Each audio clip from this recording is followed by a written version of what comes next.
All right, good morning, everybody. It looks like we've got multiple hundreds of participants here. And let's see, I see folks raising their hand. I'm not sure if I'm going to be able to respond to you, given that we have so many folks here. I'm going to turn on the Q&A and allow you to enter a question for a moment here, just to make sure that we've got the logistics sorted out. Let's see. Yes, hello, Alejandro. Alejandro, I hear you saying hello. Does that mean we are live? Test question. Okay, I got a test question from Deepak. Yes, okay. Looks like we are live and rolling. I'm going to turn off, whoops, no, I'm not. Okay. I'm going to turn off the Q&A and begin. Actually, let me just do one thing. Brian, do things look good on your end here?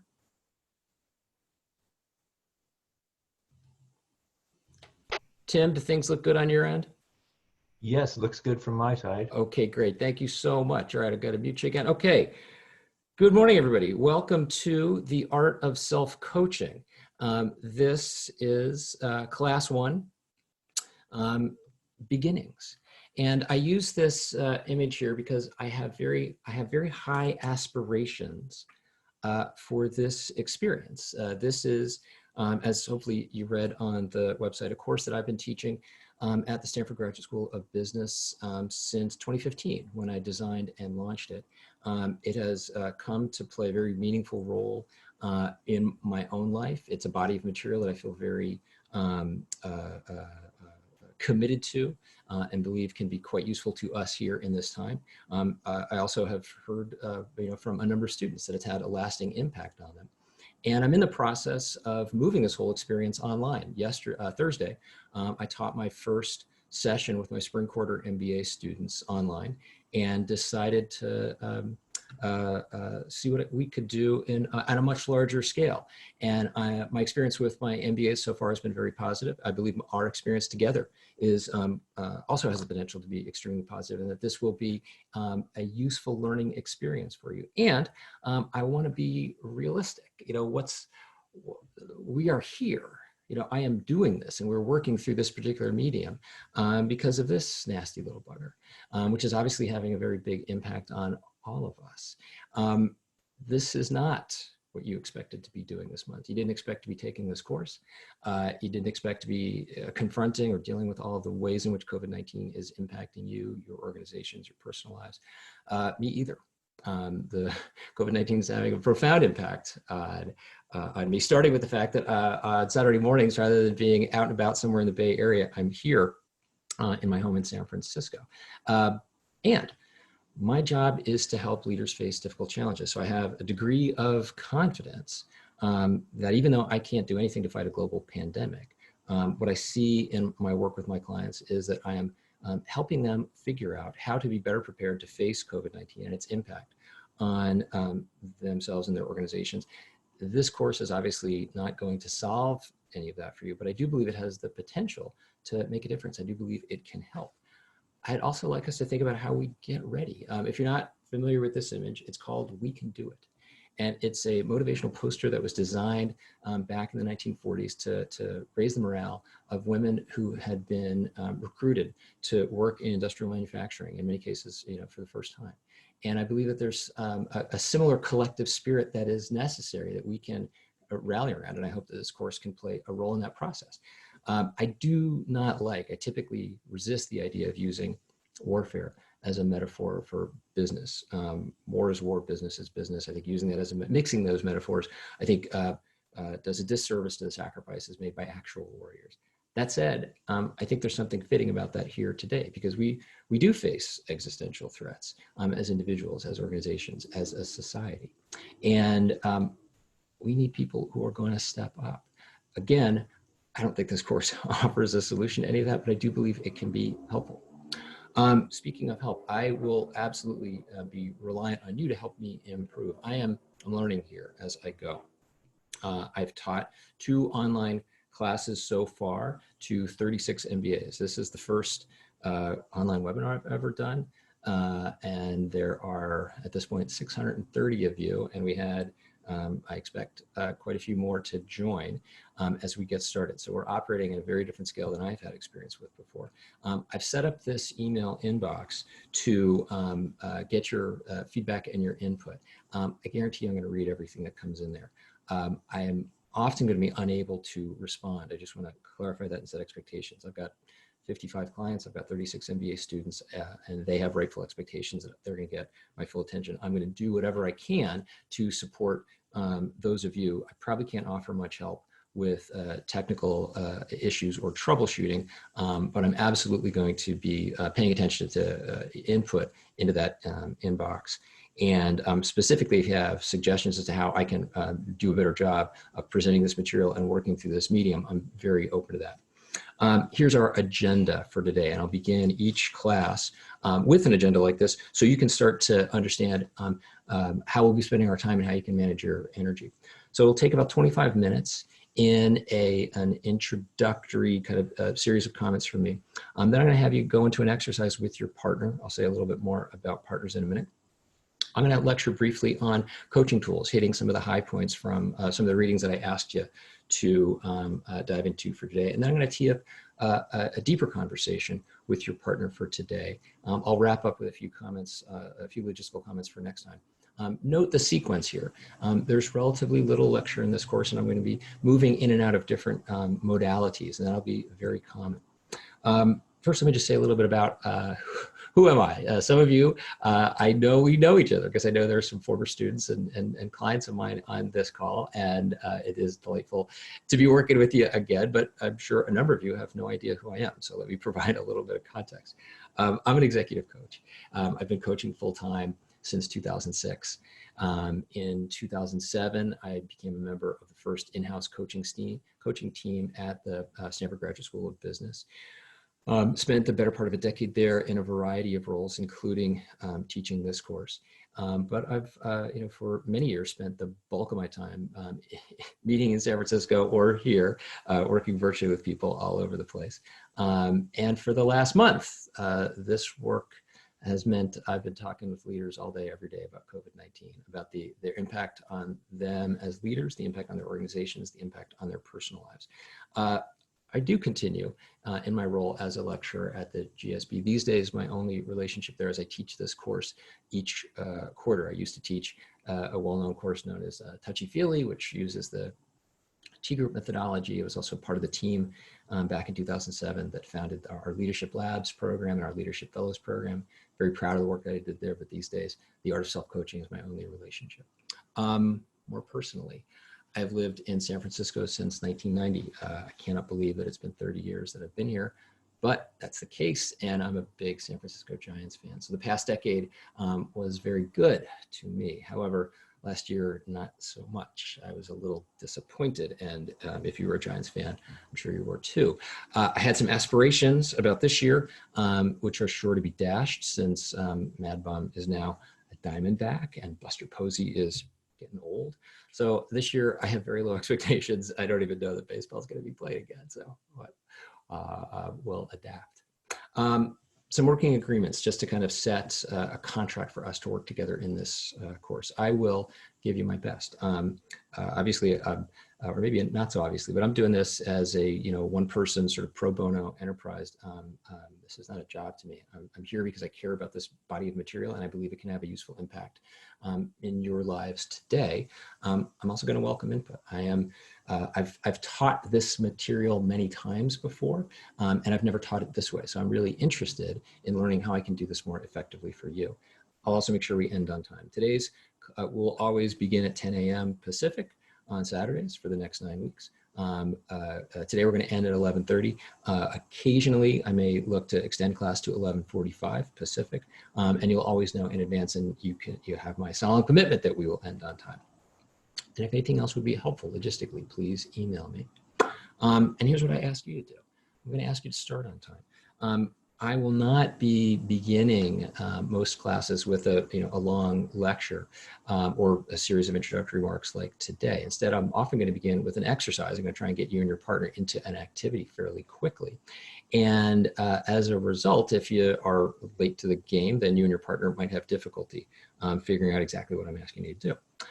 I'm also going to ask you to challenge yourself. I'll in some cases, show this slide explicitly to make visible the idea that when presented with certain experiences or conversations that I'm teeing up, you have a range of choices available to you. You can do things one way or the other way. You could do it a little easier, or you could do it a little harder. My encouragement is not to always do it the hard way, but just to be mindful of the fact that you might be doing it a little bit more easily, and in the consequence, as a consequence, be missing out on a learning opportunity. And more specifically, what I mean is pushing yourself to be a little bit more candid, a little bit more direct, a little bit more vulnerable in these conversations that I'll be teeing up with your partner. I'm also going to ask you to minimize distractions. And of course, we are all operating under unusual circumstances, making the best we can do in our working environments. But if you're able to ensure that you're not going to be interrupted or minimize the likelihood. If you're able to use, if you're working with your partner virtually via phone or via a separate video call, and are able to use headphones or AirPods so that you're going to be more intimately involved in the conversation, I encourage that. And I'm also going to be asking you to have some meaningful and emotionally intimate conversations with your partner. And both of you will get more out of that if you trust that what you share with each other stays with each other. So when I work in a classroom with students, I ask folks, can we all commit to this? And ask folks to give a nod. And I can't see you, so I don't know if you're nodding, but I hope you are able to make this commitment. And on that note, I'll say amen. So with that, I want to get you into the first exercise. So here's a warm-up, an example of the kind of thing that we're going to be doing on a consistent basis. So for today's class prep, not on the main instructions on the website, but in the introductory email that I sent out yesterday, I asked you to just make sure you had a Sharpie and a magic marker and a pad, or a Sharpie or some kind of magic marker and a pad. And here's the first step in this exercise. I want you to draw your spirit animal. You have 45 seconds. You may be wondering, what the heck is my spirit animal? I just want you to interpret that phrase in whatever way feels meaningful to you. With that, I am going to tee up a timer. You've got 45 seconds. Draw your spirit animal. Go.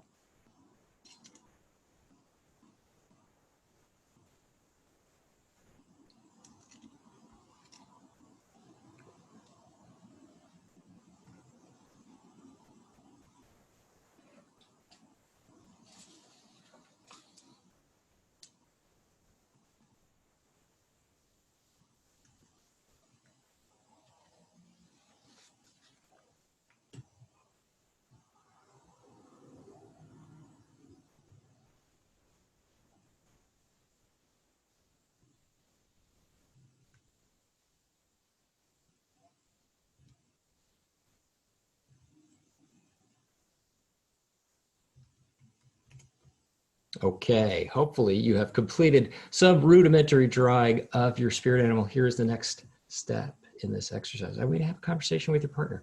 Why is this my spirit animal? What does this mean to me? What does the phrase spirit animal mean to me? You're gonna have 3 minutes total, 1 minute and 30 seconds per person. Watch the timer on screen to keep track. Okay, I'm gonna step away. You got 3 minutes for this conversation. I'll step back in when it's halfway and time to switch.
Okay, just a reminder, if you're not, if you haven't switched already, you're at the halfway mark. So person number two, person B in the partnership, you've got 90 seconds to describe why this is your spirit animal.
Okay, with that, you are done.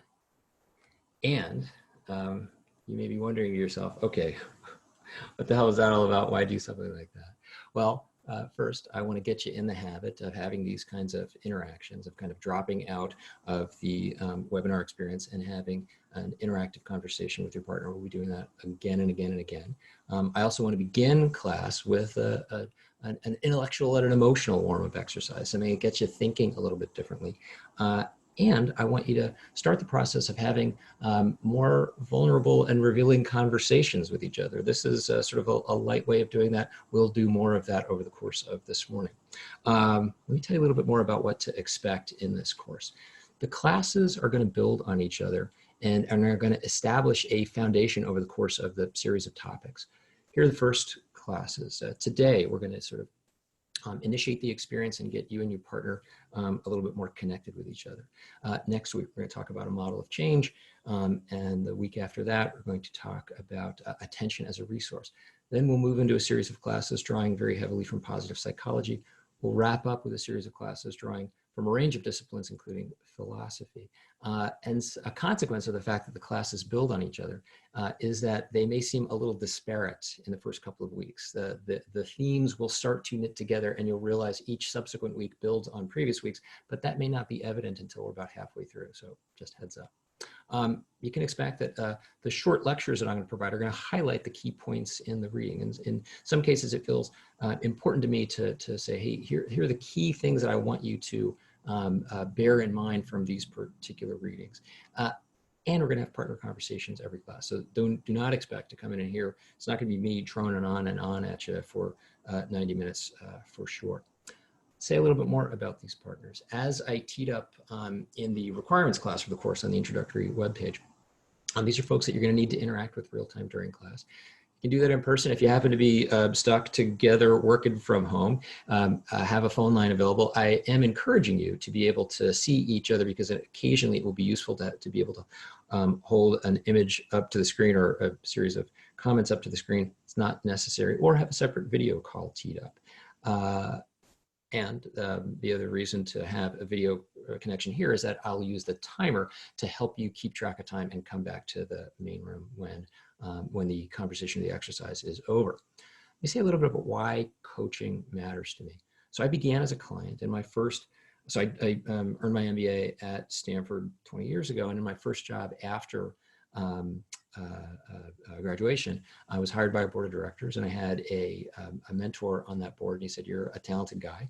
And you have some rough edges. I encourage you to invest in yourself and get a coach." He led me to understand that not working on myself was going to have some potential consequences, would probably undermine my professional effectiveness. And he didn't make it threatening.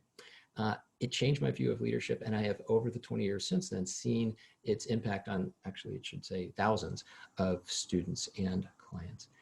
But here's why self-coaching matters too, because even when I'm working intensively with a client, we spend less than 1% of their working hours together. They 99.x% of the time, they are managing themselves through the difficult challenges they're facing. Most coaching relationships last between 6 to 18 months. I tend to work with people personally on the longer end of that spectrum for a period of years. But ultimately, coaching is about helping people be better prepared to help themselves.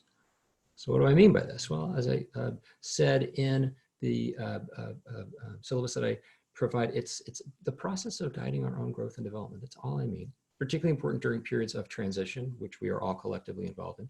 It's also important to think of this as transcending and running across various domains of life. I'm an executive coach, so the starting point in my work with people is around professional issues, and we talk about a number of personal issues too. Some conceptual frameworks that will inform this course.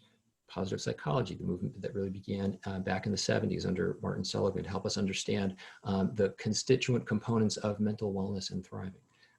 Neuroscience, based on what we have learned over recent decades about how the brain functions and its impact for us and our interactions with others and how we manage ourselves. And light touch in some schools of philosophical and spiritual thought. Now, I'm not a psychologist, not a neuroscientist. I'm certainly not a philosopher. I'm quite confident that there are people on this call here in this audience who know more about these disciplines than I do. So my aspiration here is not to provide a deep dive into any one particular area, but to allow you to extract a range of concepts and then integrate them in the way that makes most sense for you. That said, I want to be really clear, there are no algorithms in this course. They're just heuristics. What do I mean by that? An algorithm is an unambiguous specification to accomplish a task. If you have any kind of technical training, you're very familiar and comfortable with algorithms. Input A plus input B equals output C.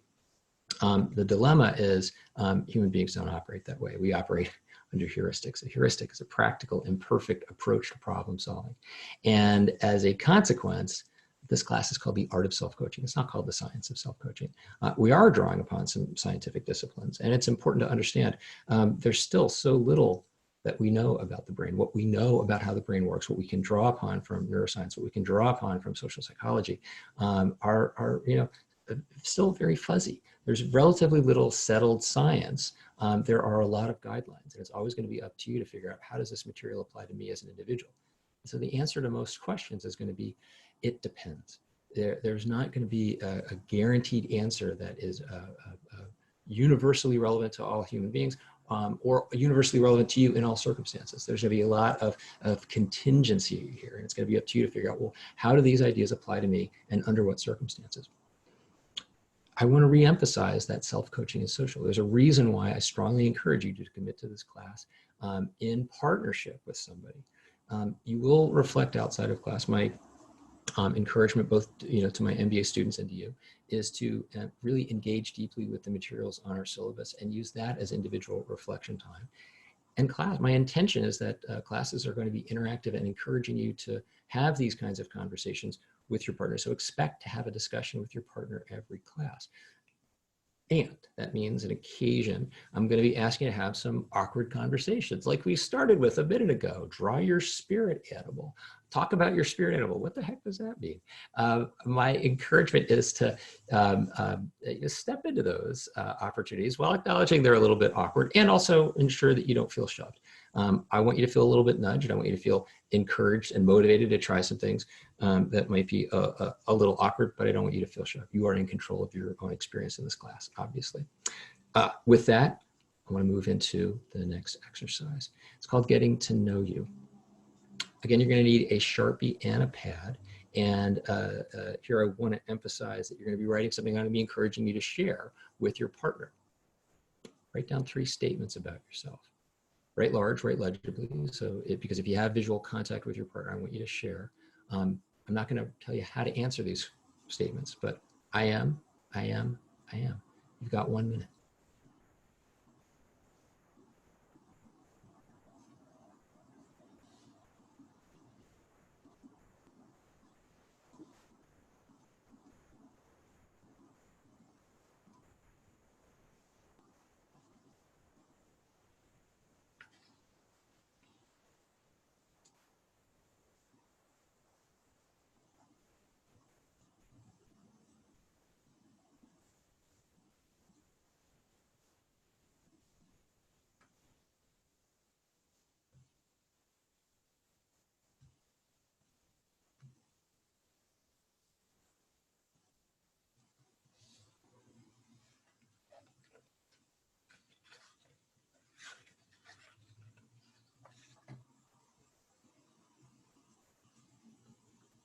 few more seconds.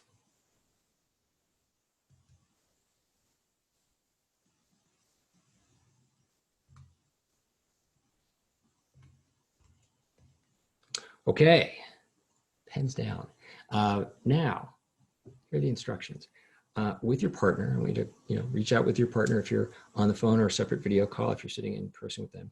And I want you to discuss your sheet. You can have 2 minutes per person. I'm going to put another timer up on the screen. It'll be a 4-minute timer. I'll come back and announce when it's halfway. Use the timer to keep track to ensure the end on time, and then I will see you back here.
Okay, just note we are at the halfway mark, so it's time to switch. Person B, person 2, you've got 2 minutes now to describe your sheet and discuss it with your partner.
Okay, a few more seconds and we will move on.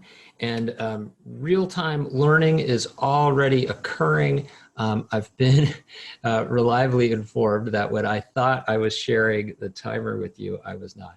So I apologize for that. Thankfully, I've learned about that just in time for the next stage in this exercise. So welcome back. What I'd like you to do is sort of reset and take a moment and reflect on what's been happening over the last 5-6 minutes when I started you down the path of this exercise. And when you think about all the choices that you've been making, I asked you to answer some very ambiguous questions and told you that you would be sharing this sheet. So you wrote some things down, and then I teed up this conversation. And so you talked about that. But I'd also like you to bear in mind there are a bunch of things that you thought about writing down and you chose not to. In some part, to some extent, because I told you it was going to be a shared document that you were going to be displaying it. Even if you aren't able to see your partner, even if you're talking over the phone, I asked you to talk about it, and you thought about saying some things, and there's some things that you didn't say. So just take them and reflect on these choices, the choices that you've been making about what to disclose and what not to disclose.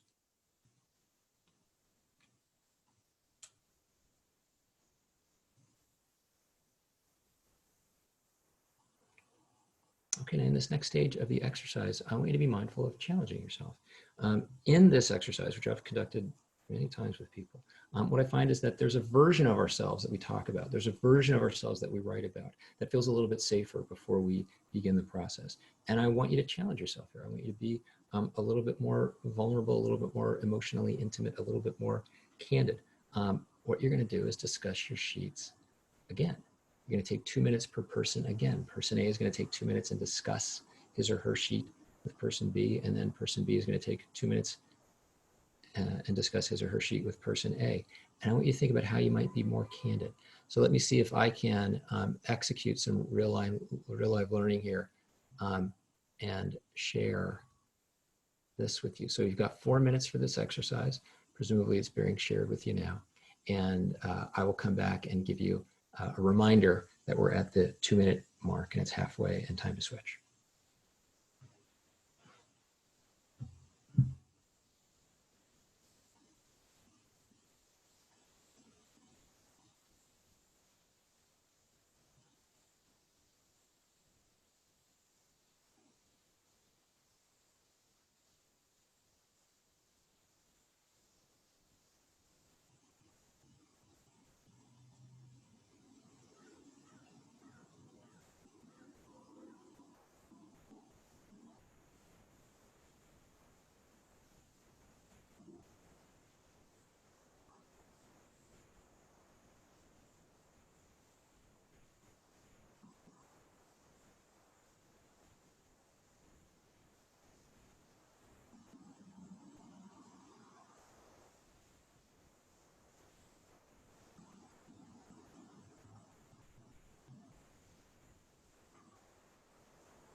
And just a reminder that we're at halfway. So person B, you've got 2 minutes to describe your sheet again to person A.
Okay, so what I'd like you to do now is let's just consider why do that. And it's related to the article that I asked you to read, which I asked the MBA students in my course at Stanford to read, which talks about this idea of joyful learning. My aspiration for this webinar experience, which I'm striving for it, I'm going to hopefully build towards, is to encourage you to be more candid, more emotionally intimate, more vulnerable with your partner in these series of conversations. My experience with this exercise is, again, we tend to provide a sort of, a safer version of ourselves, a more composed, sort of the cocktail party version of ourselves when answering these questions about identity. Who am I? And by nudging you a little bit to say, okay, you've sort of done the cocktail party version of it. Now let's talk about it in a little bit more intimate and meaningful way. It sets a tone that I think encourages you to get a little bit more out of the experience. And it's related to this idea. So there are a pair of founding psychologists who worked under the great William James, sort of literally the father of modern psychology at Harvard. And one way to interpret their research, and there are other ways to interpret this research, but a way that I believe we can read this research is that up to a point, some degree of stress, some degree of emotional arousal increases performance. And in this case, allows us to learn a little bit more. Too much stress, if we're too emotionally aroused, it diminishes, it undermines our ability to learn. And so we might map it out like this. Now, bear in mind, it's not an actual bell curve. I am an MBA. I'm not that kind of MBA. And we can then layer over this idea from the great Hungarian-Canadian endocrinologist Hans Selye, who talked about eustress, EU from the Greek, meaning beneficial stress, and distress. We could again sort of map it out this way. So my aspiration in teeing up these exercises and these conversations is to encourage you to feel a slightly greater degree of emotional arousal, to experience a little bit of eustress in these conversations with your partner, and to ensure that you don't get tipped over, to avoid the tipping point. Certainly one of my aspirations for this material, that you allow yourself to kind of understand, okay, how do these kinds of conversations or these kinds of interactions, how do they affect me? Okay, full stop. Let me take a few minutes and talk about coaching tools, which will tee up the conversation that I then want you to have with your partner later in class, but also establish a very important foundation for all subsequent classes. I'm not going to talk about this at great length. As you saw earlier, really going to only lecture about this for about 15 minutes or so, including some time for questions. But the readings for today related to coaching tools are going to be very, very important for you to at least have some familiarity with. And so I'm hoping to kind of hit the high points, and I would encourage you to return to them if you don't feel that you're sort of, that you've sufficiently integrated. And I wouldn't expect you by any means to feel that you've got them mastered, but just to bear in mind, coaching is a toolkit that you can apply in any relationship, including with this partner. So the headline here is the piece that I asked you to read that talks about these three core skills: ask, listen, and empathize. Let's start about asking. We're here drawing on the work of the great Edgar Schein, taught at MIT for many years, still living, age 91, he's retired and living here in the Bay Area. I was actually lucky enough to exchange email with him as the process of getting this course launched, as he was generous enough to, he was one of the authors who was generous enough to share his materials with us. A key line from his work is that help doesn't always help. What we perceive to be helpful, the way we want to offer help, is not necessarily received as helpful. And so what's a better way to offer support? Well, he's got this concept that he calls modes of inquiry, different ways of asking questions. And he starts with what he calls humble inquiry, this idea of profoundly open-ended questions and avoiding a presumption about what the other person wants to talk about. When I begin a coaching session with a client, my standard opening line is, where shall we start? So that they are reminded that they're in the driver's seat and it's their agenda. Another way to open a conversation like this is, what's on your mind? And what else? What else would you like to talk about? I'm also reminded of the work of Andy Grove. Andy Grove, one of the great business leaders of recent times. In his 1983 book, High Output Management, talks about the fact that in a one-on-one between a superior and subordinate, the subordinate should set the agenda. It's the subordinate's meeting. And it's important for the superior to step back and say, well, what do you want to talk about? What is meaningful to you? Now, in these coaching conversations I'm going to be teeing up in this class, they're going to be compressed. So you may not have enough time to sort of start here in this open-ended inquiry, but I would like you to bear this in the back of your mind as a starting point for other conversations where you might use coaching tools or methodologies to your advantage. Here in these conversations, again, both because they're going to be shorter in terms of duration and because I'm going to be teeing them up with a specific focus. From the coach's perspective, when you're providing coaching support to your partner, you'll likely start with what Shine calls diagnostic inquiry, where you are focusing and redirecting. You're seeking to provoke some analysis with an emphasis on the other person's emotions, what their underlying motives are, what they intend to do. Here are some questions in that vein. You know, how do you feel about that? Asking, not just kind of understanding cognitively, but getting down to a deeper emotional level. Understanding what a person's goals are, what would they like to accomplish, but then also understanding, well, how do you intend to get there? What are your plans, and what might happen along the way? The next stage is what Shine calls confrontational inquiry. And I think it's important to clarify, this does not mean a hostile, rancorous confrontation. It simply means that in receiving somebody's version of events, you respond by challenging their narrative and possibly introducing some new ideas and hypotheses. So here are some ways. What other options do you have? Not just kind of taking the other person's perspective for granted. What other explanations might there be? Not just taking their reasoning for granted. And offering some advice. Have you considered this? Now, I'll say a little bit more about this in a minute. You want to be thoughtful about offering advice and watch the tendency to do it. We often do that a little bit more often than we should. So note this sequence and bear in mind that we tend to move too quickly. We actually tend to start in step 3. So it's critical to check our assumptions and wind our way back. Another way to pursue this is simply by learning how to ask better and more effective questions, getting beyond a yes or a no question. You know, especially when we're in a helping role or in any kind of superior role, we often ask questions that even unwittingly have a yes or no answer. And those are just less useful to the other person if we're trying to provide some kind of coaching support, because they don't provoke analysis. They just have a very brief report out. Also note that if you ask a what question, what are your goals in this particular situation, or how might you accomplish them? They tend to be more useful than a why question. A why question tends to provoke some defensiveness, or at least just a kind of a cognitive explanation. And your goal in providing some coaching support is to evoke some reflection, to get someone to kind of consider their own perspective a little bit more deeply, as opposed to just providing you with a justification. Also, very important to avoid leading questions. Wouldn't it be better if you did this, for example? Because that's advocacy, it's not coaching. I'm not saying you have to strike, advocacy from your repertoire when working with a partner or other people in this context, but don't frame it as a leading question. If you've got something directive to offer, if you have some advice to give, offer it. Don't disguise it as a question.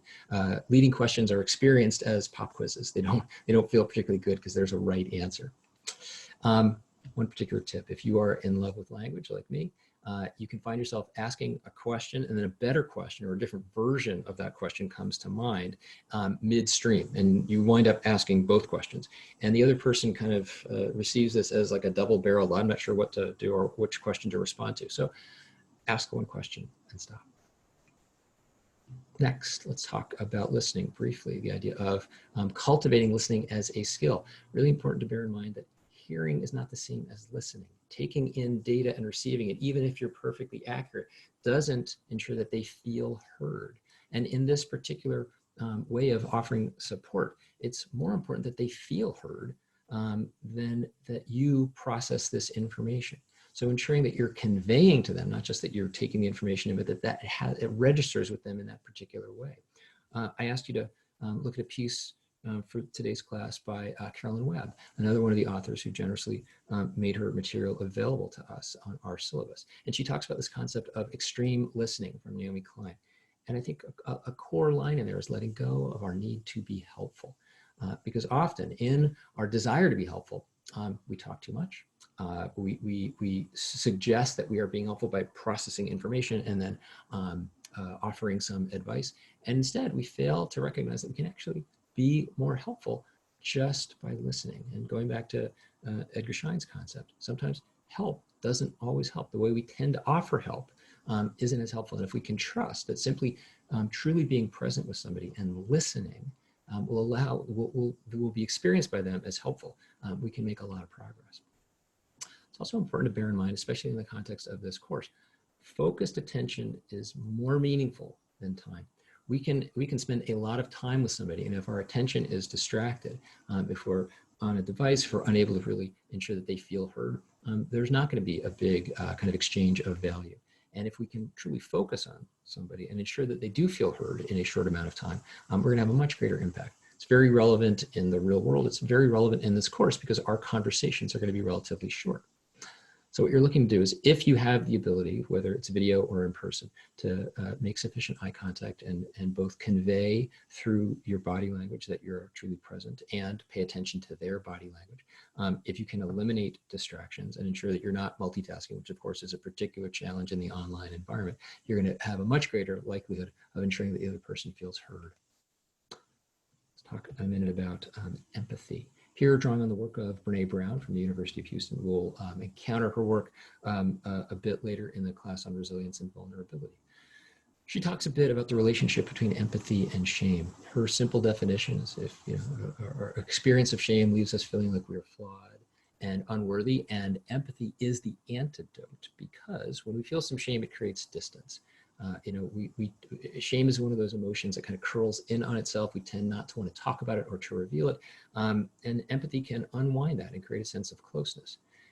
And it's relevant here because seeking help, even in a sort of a simple coaching conversation, can trigger some degree of shame. And if shame is too big or heavy a word to describe what you're feeling here, then substitute embarrassment or vulnerability. And here's the problem.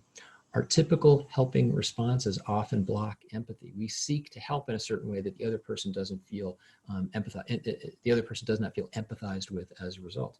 So we tend to say, look on the bright side, things aren't so bad. And the meta message there, what is often heard underlying that, is your feelings are invalid. You shouldn't feel this way. That doesn't leave anybody feeling empathized with. Alternatively, we may seek to kind of show some solidarity and say, well, you think that's bad, my problem is worse. And again, the meta message there is your feelings are invalid. You shouldn't feel that way. You don't have it that bad, which it doesn't mean we should not seek to express solidarity by saying, hey, I've been through something similar. I may have a sense of what you're going through. That is it certainly is a valid way of expressing empathy, but ensure that you're not doing so by inadvertently seeking to kind of one up them. You don't have it so bad. Or alternatively, and here's the dilemma with some advice, we can say, oh, in response to somebody's problem, or difficulty that they're facing, here is some advice. And sometimes the meta message is, if you were smarter, you would have figured out this problem because, see, look at me, I've already got the answer. Now, again, I'm not saying don't offer advice, but ensure that it's being requested, because help is helpful when it's asked for. So instead of these reflexive responses, here's what I'd like you to consider. First, avoid judgments. Recognize that in lots of circumstances, we're making a judgment about the other person's response to their problem or their difficult situation. And often those judgments are not necessarily helpful because we don't really know. We don't know all of the details that they're facing. And so we may feel, that doesn't seem like such a difficult issue. I'm not sure why they're so upset by it. And if we can check our judgment and recognize how little we know, that can be very helpful. Also, sense and validate what they're feeling. And the dilemma that people often encounter is, well, but I don't agree with their rationale. I don't agree with why they should be feeling this way. That's okay, because we can convey understanding and empathize with somebody without necessarily agreeing. We can empathize with the difficulty that they're facing and not necessarily agree with their rationale for it. This is actually a very significant theme in my coaching practice, where leaders are often asking people to do something very difficult that they have unpleasant feelings about. The leader's got to empathize. The leader's got to be able to convey some empathy. They don't necessarily agree with the rationale for that empathy. So let me take a minute here. I know a bunch of questions have been piling up, and I haven't had the opportunity to respond to them, but I've deliberately wanted to push through. I do want to take a minute now, though, and say, if you've got some questions specifically about what I just talked about, and if you have any questions about the issue of these particular coaching tools or techniques. So let's see. I see. Okay, I see. Yeah, I'm in the process of learning and figuring out how to. So let me just note, just raising your hand here is not going to allow me to call on you because there's 682 of you. So I don't have the ability to. I don't have the ability to call on you when you raise your hand. What you got to do is, and I'm sorry, I'm not entirely familiar with how you do this on your end, but there's an opportunity to pose a question. It works similar to chat, but it's not quite the same.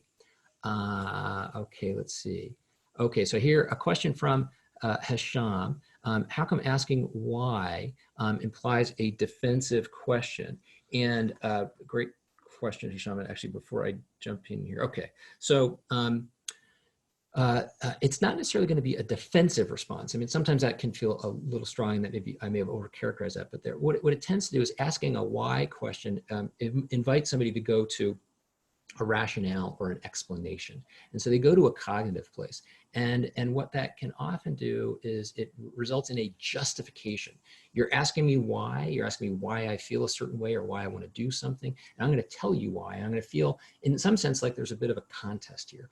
I want to present a compelling rationale. And so I'm going to look to justify. And if there's any, certainly if there's any degree of hierarchy in the relationship, or if I feel like you're challenging me and I don't like it for some reason, then I might get defensive, and there might be a bit of hostility is unlikely to be encountered in these relationships. But just recognize a why question is less likely to evoke a deeper sense of reflection.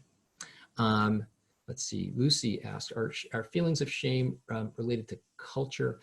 Absolutely. And a critique of Brene Brown's work is that Brene Brown is from the United States. Her work, I think, in some ways can be interpreted as very American. And there's certainly lots of cultures in which shame plays a different role than it does play here in the United States. Another related critique is that Brene Brown and others, not only Brene Brown, can describe shame in a certain way that makes it sound like no shame is useful. And obviously, that's not the case. I mean, we've evolved shame as an emotion, and we can make some assumptions that it serves in a variety of contexts a pro-social purpose. So it's not to say that shame is useless. It's simply that we tend not to want to express it. That's one of the functions it serves. The behavior that provoked a sense of shame is one that is socially sanctioned or prohibited. And as a consequence, we tend not to want to open ourselves up and talk about it. And again, if shame is too heavy, consider the fact that embarrassment or vulnerability may serve a similar purpose. Let me see. Okay, a question here by Yusuf. Can you elaborate on how leaders should be empathetic with the organization they lead? I can, but that's not a question I can take an immense amount of time here in this context to answer. But let me just say, on my site, if you search for empathy and agreement, you'll find a lot more about that. Chloe also asked the question, how can I convey understanding without agreement? Well, again, think about the distinction between empathizing, conveying to someone that you both are aware of what they're feeling, that it's registering with you, that in a certain sense you are regretful that they're having this difficult feeling, and that doesn't necessarily entail that you agree with the rationale for the feeling. The problem is we often give ourselves one option or the other. We either say, oh, I can empathize with this person, and therefore as a consequence I'm going to agree with their rationale for that feeling, or I'm not going to empathize, and I'm going to, because I disagree. And that's actually a missed opportunity. I'm not in the least suggesting that that's something easy to do. It's actually profoundly difficult, and it's a challenge that I work with in my practice with leaders. And it can, it's a profoundly difficult way of being with people to gain skill in. Let me scroll down here. I see a number of questions about that. So again, let me go back to search under my site. It's not a part of our syllabus because it's a little bit more technical, but about this relationship between empathy and understanding and agreement. Let's see. Okay. In an effort to be more candid, can you give us some advice on avoiding judging your thoughts? And the starting point is actually simply being aware of it. There's a great metaphor from the management literature, which describes the responsibility, as a leader or manager of being sort of on the dance floor, so to speak, interacting with people, interacting in a conversation, and up on the balcony, being able to observe the conversation and observe ourselves and others and how we're interacting. And that is both a fundamental toolkit for the manager, who is both participating in a meeting and often leading the meeting, and observing how the group is interacting, observing how people are responding to each other.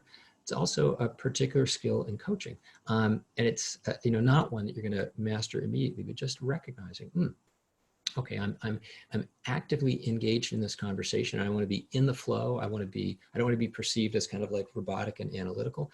And I also need to maintain a little bit of critical distance on the experience and on my own responses. So it starts with just recognizing, can I observe myself? Can I observe, what kinds of questions am I asking? How does the other person respond? Are they perceived as helpful? What are my feelings in response to the challenges that the other person is presenting? Can I process those feelings? Can I put them aside if I find that they're getting in the way, if I find myself triggered in some sense by those? So I want to push on here because I want to get you into a deeper conversation with your colleague. I realize that there are a number of questions here that I was unable to answer. As I said before, feel free to email me. I'm going to try to read everything in that inbox. Please do not expect a prompt response, because that's going to be very difficult for me to manage in light of the fact that there are so many of you. So let me get my slides working again and push on. Before we leave this topic of coaching tools in general, I just want to recognize there are a number of optional readings. While a number of authors were generous enough to share their excerpts from their books and their copyrighted materials on our syllabus, I've also linked to the books at length, and I particularly think the books today, Caroline Webb's How to Have a Great Day, Edgar Schein's Helping and Humble Inquiry, are particularly useful because, again, they help to set a foundation. That said, there's no obligation. There's no need to buy anything to participate fully in this course. And there are a whole host of additional resources on my site, both on the syllabus page, as well as elsewhere, where you can just click through. So now I want to talk to you about working a little bit more deeply with your partner. Pardon me. And as I said in the introduction, in the course requirements for this page, self-coaching is social. Our ability to make use of these materials and manage ourselves more effectively is an intrinsically interactive process. There is individual reflection. I'm going to be asking you to do that over the course of your week as you engage with this material. And in class, we're going to be doing quite a bit of interactive conversation, both because in some cases I realize you and your partner may not have an explicit designated time to connect. I want to make sure that that happens here, but also to serve as some practice to allow you to, over the course of subsequent weeks, step into deeper and more challenging topics, and potentially to continue to do that outside the confines of class. So I want you to go back to your pen and paper. I want you to reflect on the questions that I teed up in the introductory email that I sent out yesterday for today's class. And if you didn't have a chance to reflect deeply on them, that's fine, because I'm giving you a minute here to do that now. So I want you to just take some notes here. Why am I taking this class? What concerns or interests motivate me? What are my goals? What do I hope to accomplish? This is a private document. I'm not going to ask you to share what you're writing with your partner, but I would like you to just take a minute and crystallize these thoughts.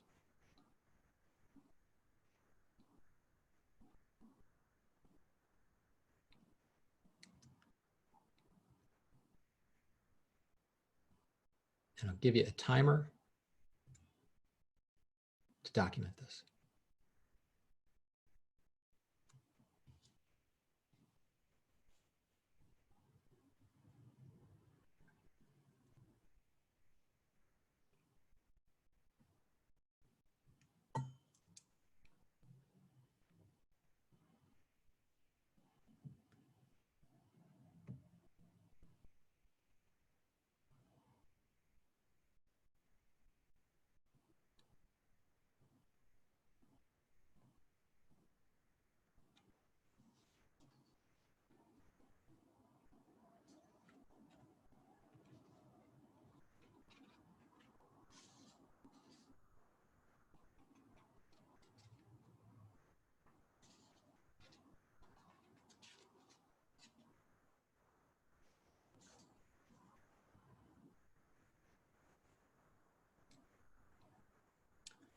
Okay, 1 minute left, 1 minute to take a few notes about why you're taking this class, what concerns, what motivations you have, what you hope to accomplish, what your goals are.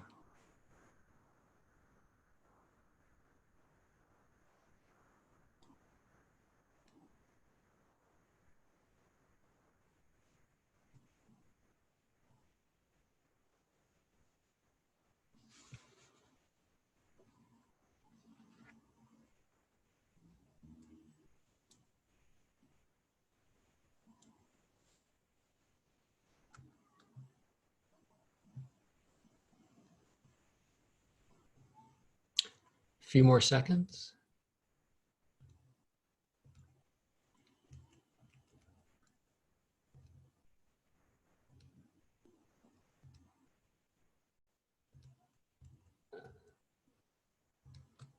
Okay, let me tee up the conversation I'd like you to have with your partner. And this time I want you to bear in mind, we're only gonna go once. I'm gonna tee up one long conversation with your partner about your goals, your aspirations, your motivations, your concerns for this class. And my instructions here are to divide it up into two 10-minute segments where person A is talking about their goals, motivations, their interests, and person B is offering some coaching support, and then switch. Then person B is talking about their goals and motivations, and person A is offering some coaching support.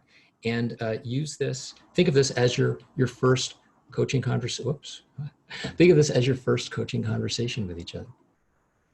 So note, you're not going to get a second attempt to be more candid with each other. I'd like you to step into that right now.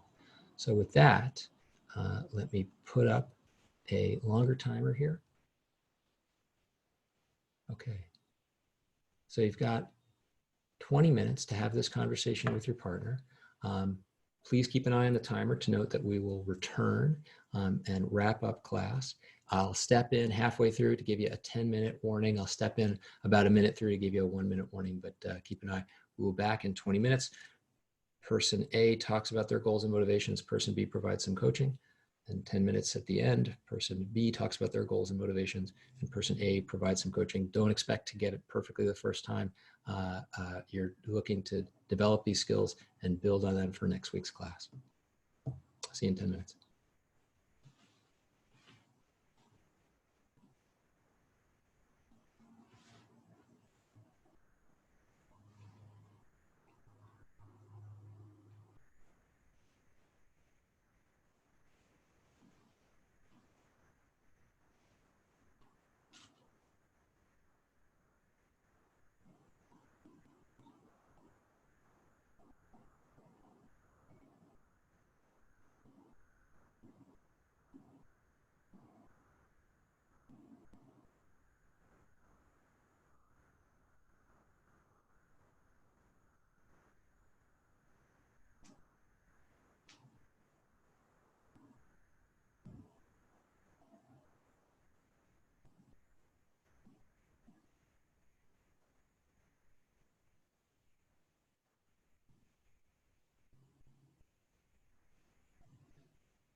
Okay, just a reminder, if you're not seeing the screen, that we are approaching the halfway mark. So person B has been coaching person A.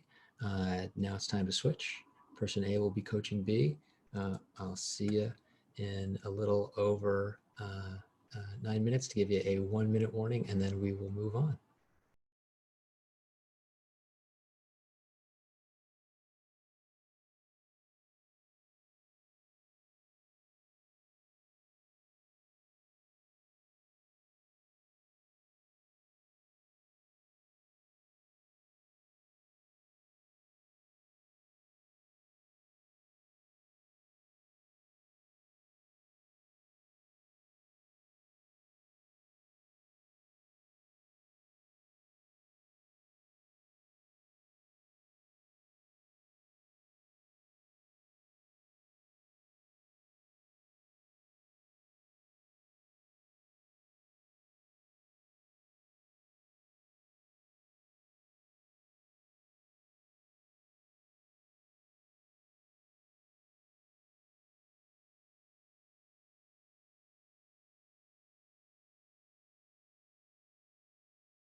Okay, you got 1 minute to wrap up your coaching conversation wherever you happen to be, and then we will move on.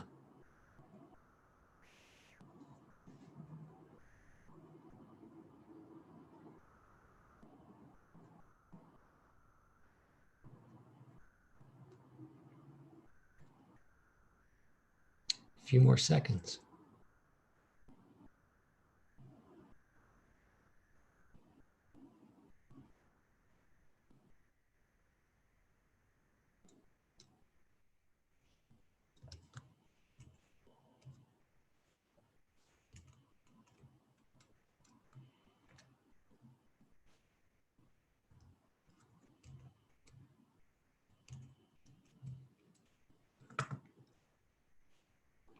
Okay, let's take a moment here. And what I'm going to do is stop sharing briefly so that I can actually take a few minutes and respond to some of the questions and comments that you made, and do a little real-time learning here. So one of the questions and comments was, could you turn screen sharing off while answering questions? Yes, done. And that is a good lesson for me, which I will seek to apply going forward. Also, a number of you said, hey, we actually didn't get a chance to absorb the questions that you want us to discuss. Can you make the questions visible while you're asking us to discuss them? I will look into a way of doing that. Also note that while the main instructions for each week's session are on the permanent syllabus page, I will include the additional reflection questions, as I did today, in the preliminary email that will accompany the unique Zoom login, the Zoom webinar login for each week's class session. So if I'm not able to make the questions and the timer visible simultaneously by embedding the timer, the questions will always be in the email that you received before class, as they were today.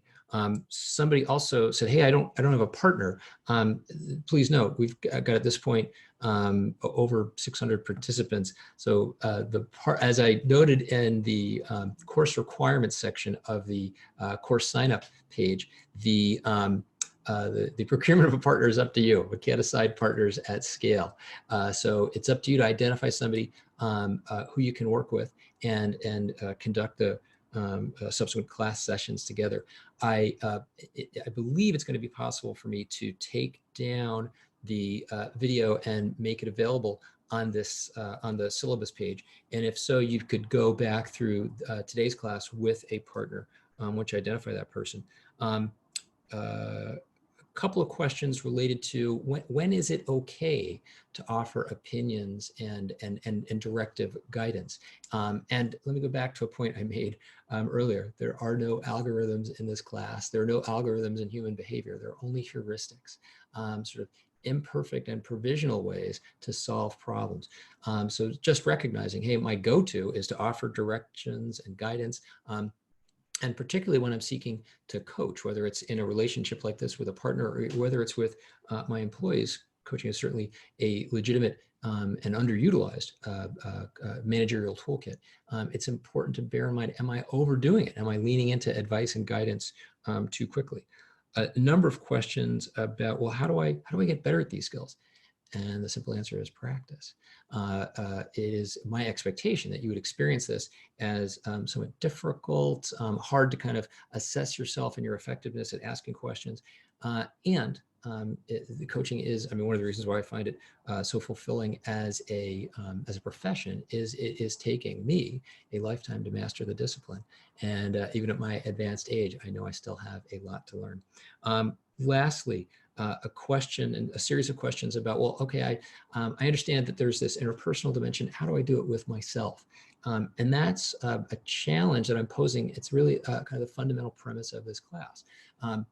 Self-coaching definitely entails some solitary reflection. That's what I want you to do when you engage with the written work, the written materials on our syllabus. And you're not going to go into a corner and think your way to a right answer, especially if you're trying to address challenges that have anything to do with interacting with other people, as so often our challenges do. So there's a social dimension to this. I'm using the vehicle of your partnership in this class as a way to continue to explore that. Solo reflection will be a part of the process, but what I really want to encourage in class time is as much interpersonal interaction as possible, while recognizing it's a complicated set of skills that will take a long time to master. All right, I'm going to go back and share my slides again.